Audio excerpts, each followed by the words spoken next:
Item ಯಾವುದೇ ಇರಲಿ try ಮಾಡಿ ಆಚಿ ಚಿಕನ್ ಮಸಾಲಾ. ರಾಜ್ಯದಲ್ಲಿ ಜೋರಾಗ್ತಾ ಇದೆ ಬೈ ಎಲೆಕ್ಷನ್ ಬಡಿದಾಟ. ಯಾರಾಗ್ತಾರೆ ಹಾಗಾದ್ರೆ ದಾವಣಗೆರೆ ದಕ್ಷಿಣ ಕಾಂಗ್ರೆಸ್ ಅಭ್ಯರ್ಥಿ? ಶಾಮನೂರು ವರ್ಸಸ್ ಮುಸ್ಲಿಂ ಮುಖಂಡರ ನಡುವೆ ಬಿಗ್ ಫೈಟ್ ನಡೀತಾ ಇದೆ ದಾವಣಗೆರೆ ದಕ್ಷಿಣ ವಿಧಾನಸಭಾ ಕ್ಷೇತ್ರದಲ್ಲಿ. ಹಾಗಾಗಿ ಯಾರಾಗ್ತಾರೆ ಅಭ್ಯರ್ಥಿ? ಯಾರಿಗೆ ಮಣೆ ಹಾಕುತ್ತೆ ರಾಜ್ಯ ಕಾಂಗ್ರೆಸ್? ನಿನ್ನೆ ಸುರ್ಜೇವಾಲಾ ಅವರ ನೇತೃತ್ವದಲ್ಲಿ ಸಿಎಂ ಸಿದ್ದರಾಮಯ್ಯನವರು ಡಿಸಿಎಂ ಡಿಕೆ ಶಿವಕುಮಾರ್ ಅವರ ನೇತೃತ್ವದಲ್ಲಿ ಸಭೆ ಕೂಡ ನಡೆಯಿತು. ಸೊ ಒಂದು ಅಭ್ಯರ್ಥಿ ಫೈನಲ್ ಮಾಡಿದ್ದಾರೆ ಅಂತಾನೂ ಕೂಡ ಹೇಳಲಾಗ್ತಾ ಇದೆ. ರಾಜ್ಯ ಉಸ್ತುವಾರಿಯಿಂದಲೂ ಕೂಡ ಬಂಡಾಯದ ಆತಂಕ ಇದೆ. ಅಂದ್ರೆ ಅವರಿಗೂ ಬಂಡಾಯದ ಬಿಸಿ ಎಲ್ಲಿ ತಟ್ಟು ಬಿಡುತ್ತೋ ಅನ್ನೋ ಆತಂಕದಲ್ಲಿದ್ದಾರೆ ರಾಜ್ಯ ಉಸ್ತುವಾರಿಗಳು. ಯಾಕೆ ಅಂತ ಅಂದ್ರೆ ದಾವಣಗೆರೆ ದಕ್ಷಿಣ ವಿಧಾನಸಭಾ ಕ್ಷೇತ್ರದಲ್ಲಿ ನಿರ್ಣಾಯಕ ಮತದಾರರು ಯಾರಪ್ಪ ಅಂತ ಅಂದ್ರೆ ಅದು ಅಲ್ಪಸಂಖ್ಯಾತರು, ಮುಸ್ಲಿಂ ಸಮುದಾಯ. ಹೆಚ್ಚು ಕಡಿಮೆ ಒಂದು 80,000ಕ್ಕಿಂತ ಹೆಚ್ಚು ಜನ ವೋಟರ್ಸ್ ಇದಾರಂತೆ ಮುಸ್ಲಿಂ ಸಮುದಾಯ. ಸೊ ಎರಡನೇ ಆಯ್ಕೆ ಅಂತ ಅಂದ್ರೆ ಅಥವಾ ಎರಡನೇ ನಿರ್ಣಾಯಕರು ಅಂತ ಅಂದ್ರೆ ಅದು ಲಿಂಗಾಯತ್ಸ್. ಸೊ ಹಂಗಾಗಿ ಬಹಳಷ್ಟು ಕುತೂಹಲ ಅಂತೂ ಇದ್ದೇ ಇದೆ, ಯಾರಿಗೆ ಟಿಕೆಟ್ ಫೈನಲ್ ಮಾಡುತ್ತೆ ರಾಜ್ಯ ಕಾಂಗ್ರೆಸ್ ಅಂತ ಹೇಳಿ. ಸೊ ದಾವಣಗೆರೆ ಫೈಟ್ ನ ಕಂಪ್ಲೀಟ್ ಮಾಹಿತಿಯನ್ನ ನಿಮ್ಗೆ ಕೊಡ್ತಾ ಹೋಗ್ತೀವಿ. ರಾಜ್ಯ ಕೈ ನಾಯಕರಿಗೆ ಕಗ್ಗಂಟಾಗಿದೆ ದಾವಣಗೆರೆ ದಕ್ಷಿಣ ಟಿಕೆಟ್ ಹಂಚಿಕೆ. ಸೊ ನೋಡಿ, ಒಂದು ಕಡೆ ಸಮರ್ಥ ಮಲ್ಲಿಕಾರ್ಜುನ್ ಅವರು ಹೋಗಿ ನಿನ್ನೆ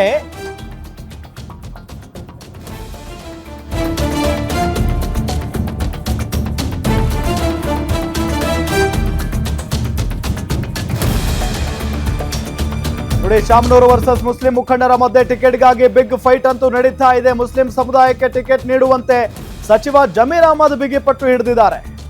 ಜಮೀರ್ ಮಾತಿಗೆ ಗಟ್ಟಿ ಧ್ವನಿ ನೀಡಿದ್ದಾರೆ ಉಳಿದ ಅಲ್ಪಸಂಖ್ಯಾತ ನಾಯಕರು. ನಿನ್ನೆ ಸುರ್ಜೇವಾಲಾ ಅವರ ನೇತೃತ್ವದಲ್ಲಿ ನಡೆದಂತ ಸಭೆಯಲ್ಲಿ ಹಲವು ಅಲ್ಪಸಂಖ್ಯಾತ ನಾಯಕರು ಕೂಡ ಭಾಗಿಯಾಗಿದ್ರು. ಹೈಕಮಾಂಡ್ ಸೂಚನೆ ಮೇರೆಗೆ 4 ಹೆಸರುಗಳನ್ನ ಶಿಫಾರಸು ಮಾಡಲಾಗಿದೆ. ಅನ್ವರ್ ಬಾಷಾ, ಅಬ್ದುಲ್ ಜಬ್ಬಾರ್, ಪೈಲ್ವಾನ್, ಸೈಫುಲ್ಲಾ ಪುತ್ರನ ಹೆಸರು ಕೂಡ ಶಿಫಾರಸಾಗಿರೋದು. 4 ಹೆಸರು ಸೂಚಿಸಿದ್ದಾರೆ. ಜಮೀರ್, ರಹೀಂ ಖಾನ್, ನಜೀರ್ ಅಹಮದ್ ಇವರೆಲ್ಲರೂ ಕೂಡ. ಸಮರ್ಥ ಶಾಮನೂರು ನಾಮಪತ್ರ ಸಲ್ಲಿಕೆ ಬೆನ್ನಲ್ಲೇ ಅಲ್ಪಸಂಖ್ಯಾತರ ಒತ್ತಡ ಹೆಚ್ಚಾಗಿದೆ. ಖುದ್ದು ಎಐಸಿಸಿ ಅಧ್ಯಕ್ಷ ಖರ್ಗೆ ಭೇಟಿ ಮಾಡಿದ್ದಾರೆ ಮುಸ್ಲಿಂ ನಾಯಕರು. ಸದಾಶಿವನಗರದ ಖರ್ಗೆ ನಿವಾಸದಲ್ಲಿ ಭೇಟಿ ಮಾಡಿ ಚರ್ಚೆ ಮಾಡಿದ್ದಾರೆ. ಸಚಿವ ಜಮೀರ್ ಅಹಮದ್ ಖಾನ್ ನೇತೃತ್ವದಲ್ಲಿ ಖರ್ಗೆ ಅವರನ್ನ ಭೇಟಿ ಮಾಡಿ ಒತ್ತಾಯವನ್ನ ಮಾಡಿರು. ನಿಜಕ್ಕೂ ಕೂಡ ಒಂದು ಕಗ್ಗಂಟಾಗ್ಬಿಟ್ಟಿದೆ. ಅಷ್ಟು ಸುಲಭ ಅಲ್ಲ. ಈಗ ಒಬ್ಬರಿಗೆ ಕೊಟ್ರೆ ಮತ್ತೊಬ್ಬರಿಗೆ ಸಿಟ್ಟು. ಅಲ್ಲಿ ಶಾಮನೂರು ಕುಟುಂಬದವರನ್ನ ಎದುರು ಹಾಕೊಳ್ಳೋದಕ್ಕೆ ಸಾಧ್ಯ ಆಗುತ್ತಾ ಆ ಕ್ಷೇತ್ರದಲ್ಲಿ ಅನ್ನೋ ಪ್ರಶ್ನೆಯೂ ಕೂಡ ಇದೆ. ಯಾಕೆ ಅಂತ ಅಂದ್ರೆ ಇಷ್ಟು ವರ್ಷಗಳ ಕಾಲ ಸೋಲಿಲ್ಲದ ಸರದಾರನಂತೆ ಗೆದ್ದು ಬೀಗ್ತಾ ಇದ್ದವರು ಶಾಮನೂರು ಶಿವಶಂಕರಪ್ಪನವರು. ಅವರಿಗೆ ಬೆನ್ನೆಲುಬಾಗಿ ನಿಂತಿದ್ದು ಅಲ್ಪಸಂಖ್ಯಾತ ಸಮುದಾಯನೇ, ಅದರಲ್ಲಿ ಯಾವುದೇ ಅನುಮಾನ ಇಲ್ಲ. ಎತ್ತ ಸಚಿವ ಮಲ್ಲಿಕಾರ್ಜುನ್ ಪುತ್ರನಿಗೆ ಟಿಕೆಟ್ ಕೊಡಿಸೋದಕ್ಕೆ ನಾನಾ ರೀತಿಯಲ್ಲಿ ಸರ್ಕಸ್ ಮಾಡ್ತಾ ಇದ್ದಾರೆ. ಸಮರ್ಥ್ಗೆ ಟಿಕೆಟ್ ಕೊಡಿಸಲು ಸಚಿವ ಈಶ್ವರ್ ಖಂಡ್ರೆ ಸೇರಿ ಹಲವರು ಪ್ರಯತ್ನವನ್ನ ಪಡ್ತಾ ಇದ್ದಾರೆ. ಲಿಂಗಾಯತರಿಗೆ ಟಿಕೆಟ್ ನೀಡಿದ್ದಲ್ಲಿ ಅಥವಾ ನೀಡದಿದ್ದಲ್ಲಿ ತಪ್ಪು ಸಂದೇಶ ರವಾನೆ ಆಗುವಂತ ಸಾಧ್ಯತೆ ಇದೆ. ನೋಡಿ, ಲಿಂಗಾಯತರಿಗೆ ಟಿಕೆಟ್ ನೀಡದಿದ್ದಲ್ಲಿ, ಕೊಡದೆ ಹೋದ್ರೆ ತಪ್ಪು ಸಂದೇಶ ಹೋಗುತ್ತೆ ಜನರಿಗೆ. ಸೊ ಹಾಗಾಗಿ ಈಗ ರಿಸ್ಕ್ ತೆಗೆದುಕೊಳ್ಳೋದು ಬೇಡ. ದಾವಣಗೆರೆ ದಕ್ಷಿಣ ಟಿಕೆಟ್ ವಿಚಾರದಲ್ಲೂ ಇದನ್ನೇ ಅನುಸರಿಸಬೇಕು ಅನ್ನೋ ನಿಟ್ಟಿನಲ್ಲಿ ವಾದ ಮಾಡಿದ್ದಾರೆ. ಎತ್ತ ಸಮರ್ಥ್ಗೆ ಟಿಕೆಟ್ ಕೊಡಿಸೋದಕ್ಕೆ ಡಿಸಿಎಂ ಡಿಕೆಶಿ ಕೂಡ ತೆರೆಮರೆಯಲು ಪ್ರಯತ್ನ ಪಡ್ತಾ ಇದ್ದಾರಂತ. ಒಂದ್ ಕಡೆ ಅವರ ತಂದೆ ಎಸ್ ಮಲ್ಲಿಕಾರ್ಜುನ್ ಕೂಡ ಸಿಕ್ಕಾಪಟ್ಟೆ ಪ್ರಯತ್ನ ಪಡ್ತಾ ಇದ್ದಾರೆ. ಆದ್ರೆ ಅಲ್ಪಸಂಖ್ಯಾತ ಒಂದಿಷ್ಟು ಮುಖಂಡರು ಇಲ್ಲಿ ಅಡ್ಡಿ ಆಗಿರೋದು.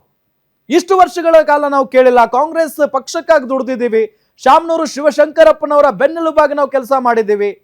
ಈಗ ಅವರ ಅನುಪಸ್ಥಿತಿಯಲ್ಲಿ ನಾವು ಕೇಳ್ತಾ ಇದ್ದೀವಿ, ಯಾಕೆ ಕೊಡಲ್ಲ ಅಂತ ಹೇಳಿ ಅವ್ರು ನಿಂತ್ಕೊಂಡಿದ್ದಾರೆ. ಕೇಳೋದ್ರಲ್ಲಿ ಏನು ತಪ್ಪಿಲ್ಲ. ಬಟ್ ಆ ಕ್ಷೇತ್ರದಲ್ಲಿ ಯಾರ ಹಿಡಿತ ಅಥವಾ ಯಾರ ಕೈ ಮೇಲಿದೆ ಅನ್ನೋದು ಕೂಡ ಇಲ್ಲಿ ಒಂದು ಪ್ರಶ್ನೆ ಬರುತ್ತೆ. ಹಾಗಾಗಿ ಅಳೆದು ತೂಗಿ ಟಿಕೆಟ್ ಫೈನಲ್ ಮಾಡುವಂತ ಸಾಧ್ಯತೆ ಅಂತೂ ಇದ್ದೇ ಇದೆ. ಇದೇ ವಿಚಾರಕ್ಕೆ ಸಂಬಂಧಪಟ್ಟಂತೆ ಡೀಟೇಲ್ಸ್ ಕೊಡ್ತಾರೆ ನಮ್ಮ ಸ್ಪೆಷಲ್ ಕರೆಸ್ಪಾಂಡೆಂಟ್ ವೀರೇಶ್ ದಾನಿ. ನ್ಯೂಸ್ ಡೆಸ್ಕ್ ಇಂದ ನೇರ ಸಂಪರ್ಕದಲ್ಲಿ ಜಾಯಿನ್ ಆಗಿದ್ದಾರೆ. ವೀರೇಶ್ ದಾನಿ, ಸಹಜವಾಗಿ ಎರಡೂ ಕ್ಷೇತ್ರಗಳಲ್ಲೂ ಕೂಡ ಕಾಂಗ್ರೆಸ್ನಲ್ಲಿ ಜಟಾಪಟಿ ನಡೀತಾನೆ ಇದೆ. ಅದರಲ್ಲೂ ದಾವಣಗೆರೆ ದಕ್ಷಿಣ ವಿಧಾನಸಭಾ ಕ್ಷೇತ್ರ ಅಂತ ಬಂದಾಗ ಶಾಮನೂರು ಶಿವಶಂಕರಪ್ಪನವರ ಬಿಗಿ ಹಿಡಿತದಲ್ಲಿದ್ದಂತ ಒಂದು ಕ್ಷೇತ್ರ ಅದು. ಬಟ್ ಈಗ ಅವರ ಮೊಮ್ಮಗನಿಗೆ ಟಿಕೆಟ್ ನಿರಾಕರಿಸ್ತಾರಾ ಅನ್ನೋ ಪ್ರಶ್ನೆಯೂ ಕೂಡ ಇದೆ. ಏನ್ ನಡೀತಾ ಇದೆ ಅಸಲಿಗೆ ದಾವಣಗೆರೆ ವಿಧಾನಸಭಾ ಕ್ಷೇತ್ರದಲ್ಲಿ? ರಾಮ್, ರಾಜ್ಯದ ಎರಡೂ ಬೈ ಎಲೆಕ್ಷನ್ನಲ್ಲಿ ಈ ಟಿಕೆಟ್ಗಾಗಿ ಕಾಂಗ್ರೆಸ್ನಲ್ಲಿ ಸಾಕಷ್ಟು ಪೈಪೋಟಿ ಏರ್ಪಟ್ಟಿರುವಂಥದ್ದು. ಬಹುತೇಕವಾಗಿ ಈಗಾಗಲೇ ಬಾಗಲಕೋಟೆಯ ಕ್ಷೇತ್ರದ ಟಿಕೆಟನ್ನು ಹೈಕಮಾಂಡ್ ನಾಯಕರುಗಳು ಫೈನಲ್ ಅನ್ನು ಮಾಡಿ ಮೇಟಿ ಕುಟುಂಬದವರಿಗೆ ನೀಡಬೇಕು ಅಂತ ಹೇಳಿ ಒಂದು ನಿರ್ಧಾರವನ್ನು ತೆಗೆದುಕೊಂಡಿರೋದು. ಆ ನಿರ್ಧಾರಕ್ಕೆ ಮೇಟಿ ಕುಟುಂಬವು ಸಹ ಬದ್ಧವಾಗಿದೆ. ಆದರೆ ದಾವಣಗೆರೆ ದಕ್ಷಿಣ ಏನು ಕ್ಷೇತ್ರ ಇದೆ, ಇಲ್ಲಿನೇ ಟಿಕೆಟ್ಗಾಗಿ ಸಾಕಷ್ಟು ಪೈಪೋಟಿ ಆಗ್ತಾ ಇರುವಂಥದ್ದು. ಯಾಕಂತಂದ್ರೆ ಶಾಮನೂರು ಶಿವಶಂಕರಪ್ಪನವರು ಲಾಸ್ಟ್ 2023 ಚುನಾವಣೆಯಲ್ಲಿ ಇದು ನನ್ನ ಕೊನೆ ಚುನಾವಣೆ, ಮುಂದಿನ ಬಾರಿ ಮುಸ್ಲಿಂ ಸಮುದಾಯಕ್ಕೆ ಟಿಕೆಟನ್ನು ಕೊಡಿಸ್ತೀನಿ ಅನ್ನೋ ಒಂದು ಭರವಸೆಯನ್ನು ಕೊಟ್ಟಿದ್ರು. ಆ ಹಿನ್ನೆಲೆಯಲ್ಲೇ ಈ ಬಾರಿ ಮುಸ್ಲಿಂ ಸಮುದಾಯಕ್ಕೆ ಟಿಕೆಟ್ ಬೇಕೇ ಬೇಕು ಅಂತ ಹೇಳಿ ಮುಸ್ಲಿಂ ಸಮುದಾಯದ ನಾಯಕರುಗಳು ಈಗ ಪಟ್ಟನ್ನು ಹಿಡಿದುಕೊಂಡು ಕೂತಿರುವಂಥದ್ದು.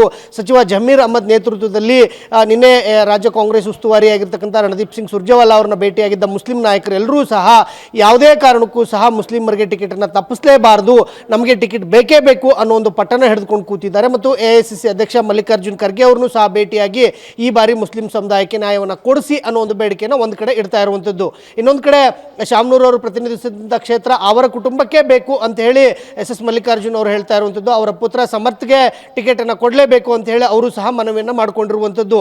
ಇನ್ನೊಂದು ಕಡೆ ಲಿಂಗಾಯತ ಸಮುದಾಯವೂ ಸಹ ಶಾಮನೂರು ಅವರಿಗೆ ಟಿಕೆಟನ್ನು ಕೊಡಬೇಕು, ಸಮರ್ಥ್ ಶಾಮನೂರಿಗೆ ಟಿಕೆಟನ್ನು ಕೊಟ್ಟರೆ ಮಾತ್ರ ಒಂದು ಒಳ್ಳೆಯ ಸಂದೇಶ ಹೋಗುತ್ತೆ. ಯಾಕಂತಂದರೆ ಎರಡು ಉಪಚುನಾವಣೆಯಲ್ಲಿ ಅವರ ಕುಟುಂಬಸ್ಥರಿಗೆ ಟಿಕೆಟನ್ನು ಕೊಡಲಿಕ್ಕೆ ನಿರ್ಧಾರ ಮಾಡೋದಾದರೆ ಕೊಡಲೇಬೇಕು ಅನ್ನೋ ಒಂದು ಪಟ್ಟಣ ಹಿಡಿದುಕೊಂಡು ಕೂತಿರುವಂಥದ್ದು. ಮೇಟಿ ಕುಟುಂಬಕ್ಕೆ ಕೊಟ್ಟು ಶಾಮನೂರು ಕುಟುಂಬದವರಿಗೆ ಟಿಕೆಟನ್ನು ತಪ್ಪಿಸಿದರೆ ತಪ್ಪು ಸಂದೇಶ ಹೋಗುತ್ತೆ ಅಂತ ಹೇಳಿ ಈಶ್ವರ್ ಖಂಡ್ರೆ ಅವರು ಸುರ್ಜೇವಾಲಾ ಅವರಿಗೆ ಮನವಿಯನ್ನು ಸಹ ಮಾಡಿಕೊಂಡಿದ್ದಾರೆ. ಹೀಗಾಗಿ ದಾವಣಗೆರೆ ದಕ್ಷಿಣ ಕ್ಷೇತ್ರದ ಟಿಕೆಟ್ಗಾಗಿ ಈಗ ಮುಸ್ಲಿಂ ಮತ್ತು ಲಿಂಗಾಯತ ಸಮುದಾಯದ ನಾಯಕರ ಮಧ್ಯೆ ದಂಗಲ್ ಶುರುವಾಗಿರುವುದು ಸ್ಪಷ್ಟವಾಗಿ ಗೊತ್ತಾಗ್ತಾ ಇರುವಂಥದ್ದು. ರಾಮ್, ಥ್ಯಾಂಕ್ ಯು ತಮ್ಮೆಲ್ಲ ಮಾಹಿತಿಗಾಗಿ.